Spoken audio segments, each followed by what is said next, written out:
Students, गृह विज्ञान विषय के अंतर्गत आज हम लोग अपने प्रश्नोत्तरी का जो हमारा प्रोग्राम है उसको कंटिन्यू करते हैं। और आज की प्रश्नोत्तरी में गृह विज्ञान विषय से संबंधित वस्त्र विज्ञान जो यूनिट है उनके प्रश्नों को हम लोग यहाँ पर लेंगे। और वस्त्र विज्ञान ही नहीं अपितु वस्त्र विज्ञान के अंदर आपका एक टॉपिक है तंतु यानी कि फाइबर। एक ही टॉपिक के सारे प्रश्न जो है आज इस प्रश्नोत्तरी में मैं लेने वाली हूँ। अब आप ये जो पढ़ते हैं वस्त्र विज्ञान के अंतर्गत वस्त्रों का तंतुओं का वर्गीकरण, वस्त्रों का निर्माण की प्रक्रिया या तंतु कितने प्रकार के होते हैं, किस प्रकार निर्मित किए जाते हैं, इनके प्राप्ति के स्रोत क्या हैं, किस प्रक्रियाओं से ये गुजरते हैं और फाइनली हमारे पास जो है वो तंतु के रूप में आते हैं जिनसे हम लोग जो है पहनने योग्य वस्त्र तैयार करते हैं। तो ये इस तरीके के जो ये टॉपिक है आपके बेसिक टॉपिक है तंतु से रिलेटेड यानी कि फाइबर से रिलेटेड जो टॉपिक है उस टॉपिक के ऊपर आज की हमारी ये संपूर्ण प्रश्नोत्तरी होगी। देखिए पहला प्रश्न हमारे सामने है। पहला प्रश्न है कपास के पौधे से जिन तंतुओं को निकालकर मशीनों में भेजते हैं उसे क्या कहा जाता है। तो आप लोगों ने बखूबी पढ़ा होगा, पढ़ने में केवल आपने इस चीज को रटा होगा, लेकिन हम लोग यहाँ पे स्टेप देखने का प्रयास करते हैं। चूंकि यहाँ पे क्वेश्चन ही लिखा हुआ है कपास के पौधे से जिन तंतुओं को, यानी कि जो पौधे से हम लोग जितने भी तंतु निकाल रहे हैं या पौधे से जो भी हमारे पास आ रहा है, तो लास्ट स्टेज पे ऐसा कौन सा चीज है, ऐसा कौन सा तंतु है जिसको हम फाइनली मशीन के अंदर जो है वो भेजते हैं कपड़ा बनाने के लिए या वस्त्रों के निर्माण के लिए। तो यहाँ हमारे पास ऑप्शन आ रहा है फूल, दूसरा ऑप्शन आ रहा है कोए, तीसरा ऑप्शन आ रहा है बिनोले और चौथा ऑप्शन आ रहा है बीज। तो चलिए हम पहली बात जो है वो शुरू करते हैं फूल की। तो जैसे कि कपास के अगर पौधे की आप बात करें तो सबसे पहले कपास के पौधे में जो है वो फूल लगता है, ये फर्स्ट स्टेज है इसका। ठीक है, फूल जो है जब बिल्कुल सूख करके झड़ जाता है, फूल सूख करके जब झड़ जाता है तो वहां पे सेकेंड स्टेज की अगर हम लोग बात करें, मैं यहाँ पे नोट भी करते चल रही हूँ ना। सबसे पहले जो है वो कपास के प्लांट के अंदर या कपास के पौधे के अंदर फूल लगता है। जब फूल झड़ जाता है तब क्या लगते हैं, कोए लगते हैं। कोए मतलब छोटे छोटे जो उनके आप एक तरीके से फल समझ सकते हैं, उनको जो है कपास के कोए कहे जाते हैं। जो कोए होते हैं उनके अंदर बीज होते हैं। जो बीज होता है वो बीज जो है बहुत अलग अलग तरीके के बहुत सारे रेशों से घिरा होता है। ठीक है ना, कोए के अंदर जो बीज होते हैं वो बीज जो है वो बहुत सारे रेशे से घिरे होते हैं। तो तीसरे पे हमने दूसरे पे कोए को रखा, तीसरा जो है हमने यहाँ पे बीज की बात की, और जब चौथे पे आते हैं तो बीज जो होता है, जब कोए हमारे पास ये एकत्रित होते हैं और कोए जब फटते हैं यानी कि जब वो फट जाते हैं तो फटने के बाद उनसे जो बीज के ऊपर का जो रेशा हमारे पास आता है फिर उस रेशे से हम क्या बनाते हैं, बिनौला बनाते हैं। और यही बिनौला जो है हमारा क्या होता है, मशीन में जाता है और इससे जो है तंतु निर्मित की धागा बनता है और धागे से फिर हम लोग वस्त्र का निर्माण करते हैं। तो अगर हम लोग देखें, प्रश्न है कपास के पौधे से जिन तंतुओं को निकालकर मशीनों में भेजते हैं उसे क्या कहा जाता है। तो फूल को हम मशीन में नहीं भेज रहे हैं, ठीक है ना, फूल हमें चाहिए जरूर, कपास के प्लांट में जो है हम निर्मित होने के प्रोसेस में फूल शामिल जरूर है, लेकिन मशीन में ये नहीं जाता है। जब हम कोए की बात करते हैं तो कोया भी जो है वो मशीन में नहीं जाता है, फूल से कोया बनता है। कोए के अंदर जो है बीज और रेशे होते हैं, बीज होता है बेसिकली और वो रेशे से घिरा होता है, तो बीज भी हमें नहीं चाहिए होता है। जब वो फूट जाता है तो फूटने के बाद बीज के ऊपर के जो रेशे होते हैं उनके हम क्या करते हैं, बिनौले बनाते हैं, और ये बिनौले क्या होते हैं, मशीन में जाते हैं। तो हमारा प्रश्न है कि कपास के पौधे से जिन तत्वों को निकाल करके मशीनों में भेजते हैं उनका उसे क्या कहा जाता है। तो उसे हम क्या कहते हैं, उसे हम बिनौला कहते हैं। ठीक है, उसे हम क्या कहते हैं, बिनौला कहते हैं। और इस बिनौले से ही जो है आगे धागा निर्मित करके वस्त्र निर्माण की प्रक्रिया आरंभ होती है। ठीक है, ये आपको क्वेश्चन समझ में आ गया। अब हम दूसरे नंबर के क्वेश्चन पे चलते हैं।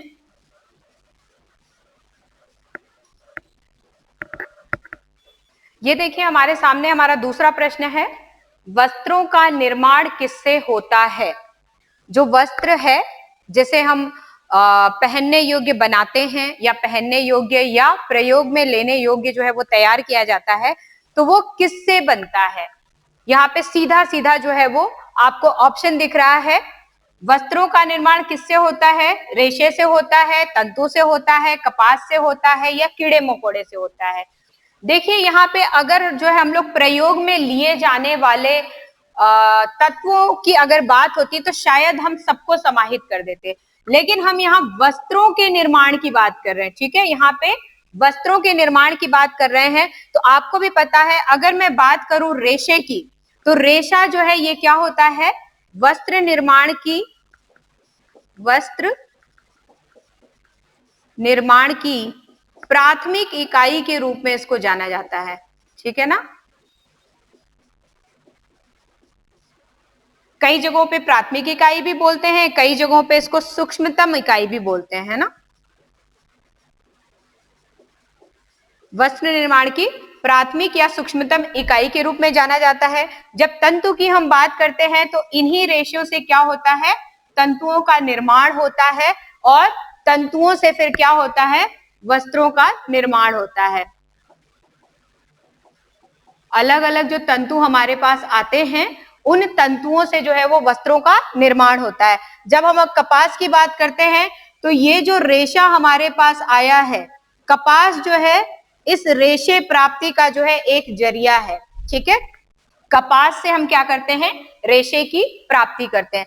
ठीक उसी प्रकार जब कीड़े मकोड़ों की हम बात करते हैं तो अगेन जो है कीड़े मकोड़े भी जो है वो रेशे प्राप्ति का जरिया है। तो कपास और कीड़े मकोड़े, इनसे तो हम रेशे प्राप्त करते हैं और ये जो रेशा है इनसे जो है वो तंतु निर्मित किए जाते हैं और तंतुओं से हम क्या करते हैं, वस्त्रों का निर्माण करते हैं। तो ये प्रश्न कि वस्त्रों का निर्माण किससे होता है, तो वस्त्रों का निर्माण जो है वो तंतुओं से होता है, यानी कि फाइबर से होता है। ठीक है, तीसरे नंबर का प्रश्न हम लोग देखते हैं।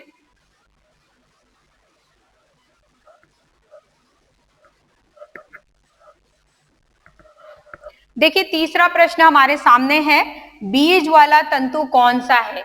यानी कि वस्त्र बनाने में जो तंतु प्रयोग में लिए जाते हैं, उन तंतुओं में से बीज वाला तंतु कौन सा है, यानी कि ऐसा कौन सा तंतु है जो बीजों से हमें प्राप्त होता है या जिनमें बीज प्राप्त किए जाते हैं या बीज देखे जाते हैं। तो हम बात करते हैं हेम्प की। हमारे पास चार ऑप्शन है, हेम्प, कपास, लिनन और जूट।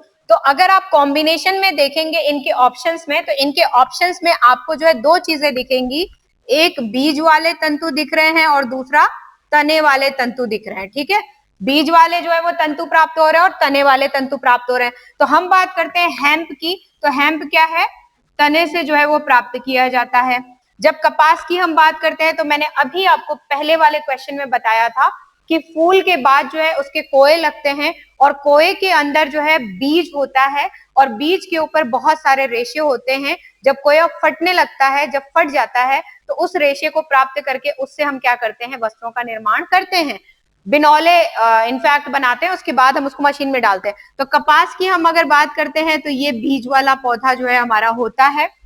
देन उसके बाद लिनन की बात करते हैं तो अगेन जो है ये तने से जो है वो प्राप्त किया जाता है। और अगर हम जूट की बात करते हैं तो ये भी किससे प्राप्त होता है, तने से प्राप्त किया जाता है। ठीक है, जो पौधे की तना होता है, या जैसे हम लिनन की बात कर रहे हैं तो ये जो पौधे का डंठल होता है बेसिकली, ये वहां से प्राप्त किया जाता है। हेम्प और जूट जो है वो कहीं ना कहीं तने से प्राप्त किए जाते हैं।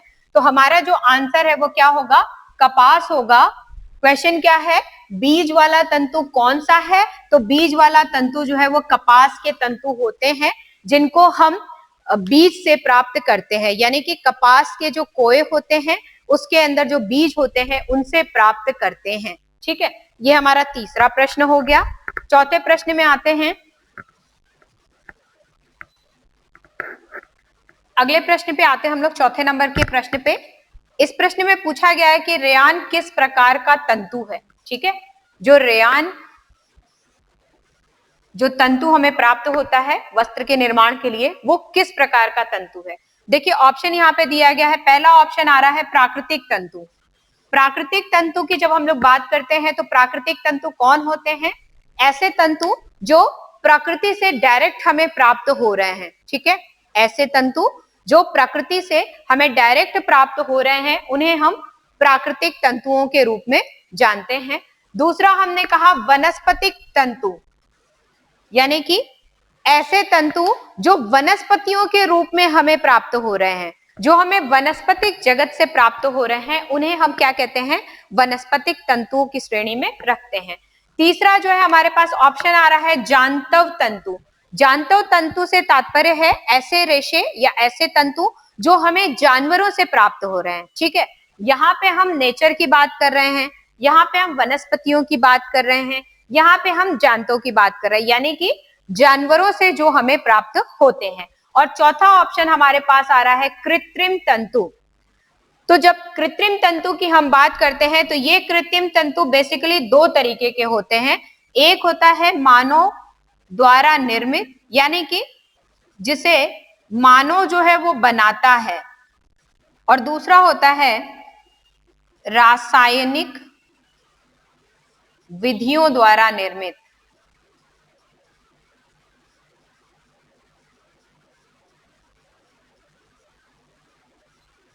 ठीक है, जब हम कृत्रिम जो है वो तंतुओं की बात करते हैं तो ये तंतु जो है वो दो तरीके से हमें प्राप्त होते हैं।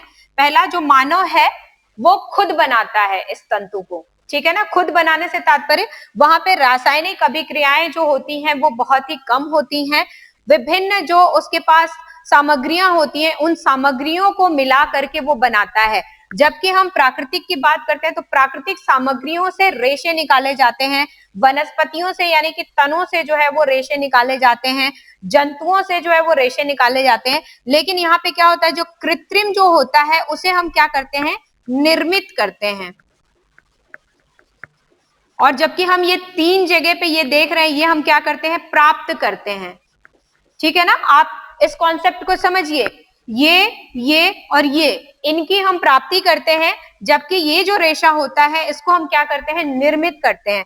तो ये निर्माण दो तरीके से होता है, एक मानव द्वारा निर्मित होता है, एक रासायनिक विधियों के द्वारा निर्मित होता है। यानी कि विभिन्न प्रकार की रासायनिक प्रक्रियाएं जो है वो क्रियान्वित की जाती हैं, उनके द्वारा हम इस प्रकार के तंतुओं को प्राप्त करते हैं। तो ये जो पहला भाग है मानव द्वारा निर्मित, ये जो कृत्रिम विधि होती है, इससे हमें रेयान की प्राप्ति होती है, ठीक है। यहाँ पे क्या होता है? लकड़ी या बांस की लुगदी, ठीक है ना, लकड़ी या बांस की लुगदी होती है और कपास होता है। इन दोनों को जो है आपस में एक साथ जो है वो मिलाया जाता है, उसके घोल तैयार किए जाते हैं और उससे जो है विभिन्न गुणों के आधार पर जो है रेयान की प्राप्ति की जाती है। और ये रेयान भी जो है ये तीन प्रकार के होते हैं। तो खैर प्रकारों पे हम नहीं जाएंगे कि तीन प्रकार कौन से हैं, क्योंकि क्वेश्चन हमारा उससे कोरिलेट नहीं कर रहा है, लेकिन रेयान की प्राप्ति होती है। अब यहाँ पे समझने वाली बात यह है, हमने कहा मानव द्वारा निर्मित, तो यहाँ पे भी हम प्राकृतिक रेशे ले रहे हैं, मानव द्वारा ही ले रहे हैं, वनस्पतिक भी मानव द्वारा ही ले रहे हैं। यहाँ पे जो हम ले रहे हैं ये हम डायरेक्ट ले रहे हैं, यानी कि फूल के रूप में, सॉरी फल के रूप में अगर आया, बीज के रूप में अगर आया तो हम उसको उसी रूप में ले रहे हैं, तंतु सीधा वहीं से निकाल रहे हैं।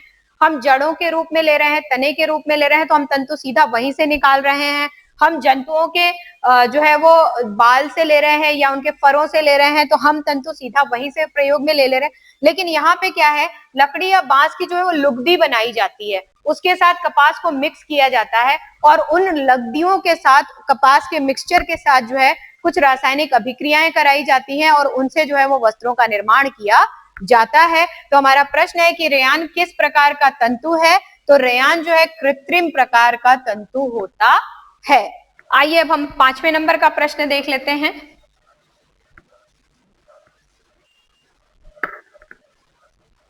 देखिए हमारा 5वां प्रश्न है, निम्नलिखित जंतुओं में से किससे ऊन की प्राप्ति नहीं होती है? ठीक है, आप लोगों को पता है कि ऊन जो है वो जंतुओं से ही प्राप्त किया जाता है, मैक्सिमम ज्यादातर जो है वो ऊन की प्राप्ति किससे होती है?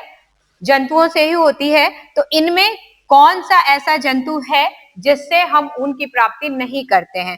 तो अगर मैं पहला ऑप्शन लूं ऊंट, तो यस, जो ऊंट के बाल होते हैं उससे हम लोग जो है वो ऊन की रेशे की प्राप्ति करते हैं। भेड़, इससे तो सबसे ज्यादा ऊन की ही प्राप्ति की जाती है। बकरी, कहीं कहीं पे जो है किसी किसी पर्यावरणीय परिवेश में कुछ ऐसी बकरियां पाई जाती हैं जिनके रेशे बहुत अच्छे होते हैं और ऊन के लिए प्रयोग में लिए जाते हैं। लेकिन जब हम ऑप्शन डी की बात करते हैं, गाय की बात करते हैं, तो इसका रेशा जो है, पहली बात तो ये कि तंतु के रूप में प्रयोग में नहीं लिया जाता, रेशे होते ही नहीं है।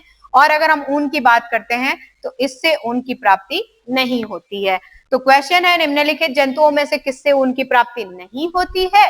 तो गाय से नहीं होती है। ठीक है, ये हमारा 5वां क्वेश्चन था। छठे क्वेश्चन पे आते हैं। देखिए, लिनन से संबंधित जो है, मैंने यहाँ पे 2 क्वेश्चन एक साथ ही नोट कर दिया है। प्रश्न नंबर 6 है, लिनन का तंतु होता है, कैसा होता है?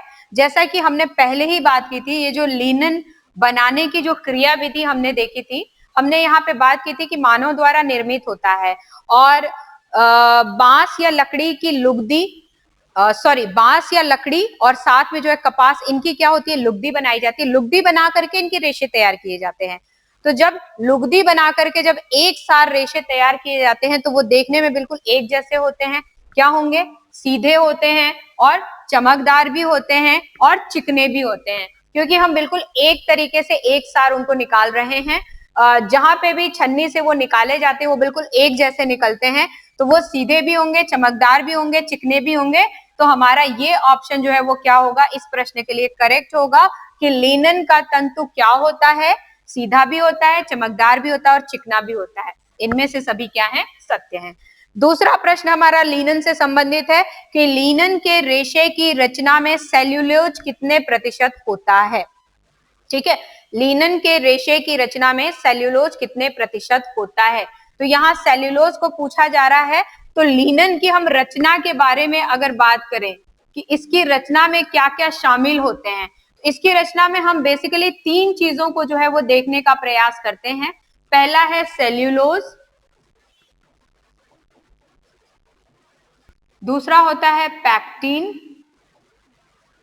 और तीसरा होता है अन्य अशुद्धियां, यानी कि कोई भी अशुद्धि जितनी भी हैं वो सब इसके अंतर्गत आ जाती हैं, अन्य अशुद्धियां। और इनके अगर हम लोग कॉम्बिनेशन को देखने का प्रयास करें तो ये होता है 70%, ये होता है 25% और ये होता है 5%।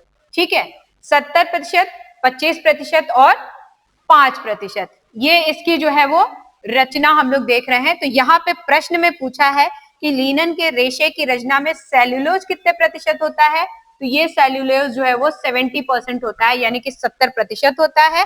तो हमारे ऑप्शन में ये 50% है, ये नहीं होगा, ये 30% नहीं होगा, ये 70% है। ये हमारा ऑप्शन क्या होगा? करेक्ट होगा। और ये करेक्ट है तो फिर ये गलत हो जाएगा। तो इस प्रकार से लिनन से संबंधित जो है ये 2 प्रश्न और जो है हम लोगों ने देख लिए। अब आगे के प्रश्न देखते हैं। 8वां प्रश्न,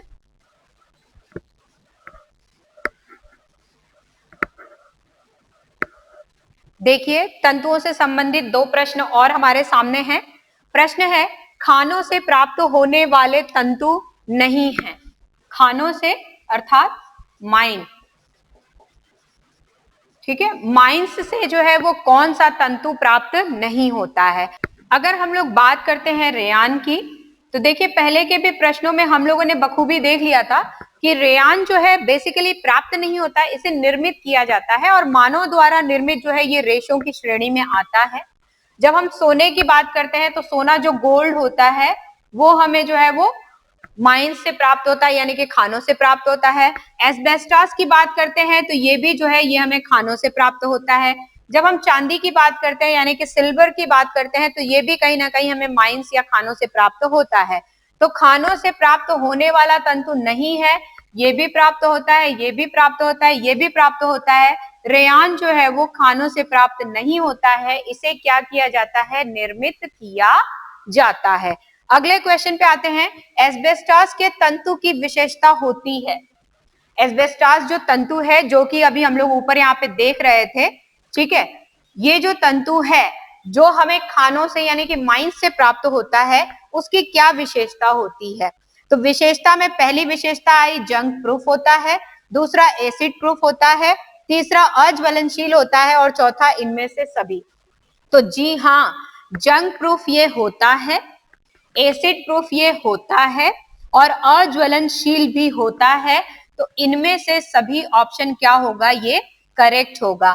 एस्बेस्टॉस के तंतुओं की खास विशेषता होती है, इनकी खासियत होती है वस्त्र जो निर्माण किए जाते हैं इन तंतुओं के द्वारा, वो तंतु चूंकि जंग प्रूफ होते हैं, एसिड प्रूफ होते हैं, अज्वलनशील होते हैं। आग बुझाने वाले जो व्यक्ति होते हैं, जो लोग कहीं पे आग लग जाती है तो उसको बुझाने के लिए जाते हैं, तो उनको जो वस्त्र पहना करके भेजा जाता है या उनके वस्त्रों का निर्माण जिन तंतुओं से होता है वो किससे होता है, एस्बेस्टॉस से होता है। क्यों? क्योंकि अज्वलनशील होते हैं। इसके साथ साथ ऐसा कोई स्थान जहां पे अति शीघ्र जो है वो आग की संभावना होती है या हमें लगता है कि यहाँ पे कभी भी कुछ इस तरीके का मिस हैपनिंग हो सकता है कि यहाँ पे जो है वो आग लग सकती है, तो वहां पे जो है कुछ अगर हमें पर्दे लगाने हैं, कोई वस्त्रों को किसी भी तरीके से प्रयोग में लेने हैं, तो वहां पे भी हम एस्बेस्टॉस के वस्त्रों का प्रयोग करते हैं। तो हमारा क्वेश्चन कि एस्बेस्टॉस के तंतु की विशेषता होती है, क्या होती है? वो जंग प्रूफ भी होते हैं, एसिड प्रूफ भी होते हैं, अज्वलनशील होते हैं, इसलिए इनमें से सभी क्या है, सत्य हैं। ठीक है, ये 9 क्वेश्चन हमने कर लिया। आइए आगे एक आध क्वेश्चन और कर लेते हैं। देखिए 10वें नंबर का क्वेश्चन हमारे सामने है और बहुत ही अच्छा प्रश्न है। कई प्रतियोगी परीक्षाओं में इस प्रकार का प्रश्न आ चुका है। अंडे से कीड़ा बनने की 4 स्थितियां होती हैं, हम सभी जानते हैं। जब भी हम रेशम के कीड़े की बात करेंगे या रेशम के तंतु की बात करेंगे, हम जरूर उसके कीड़े के बारे में पढ़ेंगे। तो उनके जो कीड़ा बनता है अंडे से लेकर के कीड़ा बनने तक, यहाँ पे देखिए डिफाइन किया गया है, अंडे से लेकर के कीड़ा बनने तक 4 स्थितियां होती हैं, ये पहले से ही बता दिया गया। अब इनका सही क्रम हमें यहाँ पे समझना है और सही आंसर देना है। कई बार कुछ क्वेश्चन ऐसे होते हैं जिनके उत्तर हमें बहुत आसान कर देते हैं, ये जो ऑप्शंस होते हैं बहुत हमारे लिए इजी कर देते हैं कि हम सही ऑप्शंस का चयन कर सके। आप यहाँ पे देखिए जो आरंभ है, यानी कि जो स्थितियों का आरंभ है वो कहाँ से हो रहा है, अंडे से हो रहा है। स्टार्टिंग पॉइंट अगर हम लेकर के चले तो अगर हम देखें कहाँ तक, तो एंड पॉइंट क्या है, कीड़ा है। तो स्टार्टिंग अंडा है, एंड कीड़ा है, यानी कि ऑप्शंस में हमें अंडा स्टार्टिंग में चाहिए और एंड में कीड़ा चाहिए। तो प्यूपा ये तो स्टार्ट हो रहा है, तो ये ऐसे ऑप्शन से गायब है, ये भी ऐसे ऑप्शन से गायब है। तो ये 2 ऑप्शंस तो आप ऐसे ही गायब कर दीजिए।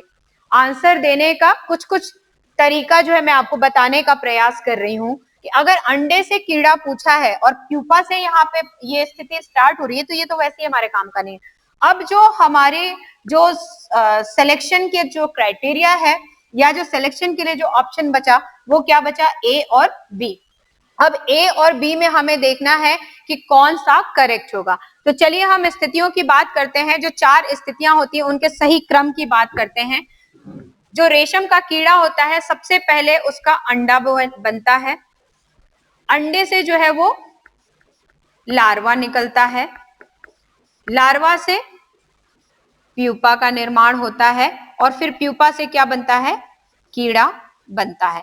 ये जो है सही प्रोसेस है, 1 2 3 और 4, यही प्रोसेस है। आप अग्री करते हैं मुझसे, ये सही प्रोसेस है। अंडा है, अंडे से लार्वा निकलता है। अब देखिए खास बात, मैं कुछ एक आध पॉइंट इससे भी रिलेटेड आपको बता देती हूँ आपकी जानकारी के लिए। ये जो लार्वा, जब अंडे से लार्वा जो है वो तैयार होता है, तो यहाँ लार्वा तैयार होते ही जो है 2 लार ग्रंथियां जो है इस के अंदर जो है वो सक्रिय हो जाती है, जिनके अंदर से जो वो लार निकलता रहता है। आगे चल के ये प्यूपा बन जाता है, फिर कीड़ा बन जाता है। लेकिन यहाँ से जो लार निकलता है, ये लार क्या करता है, पूरे तरीके से जो है इस कीड़े को जो है वो धीरे धीरे कवर करता रहता है। यानी कि ये जो इसकी साइकिल है, ये तो साइकिल चली रही है और साइमल्टेनियसली ये भी जो है ये निकल रहा है और ये उसको कवर कर देता है, जिसको आगे चल के हम कोकून नाम से जानते हैं।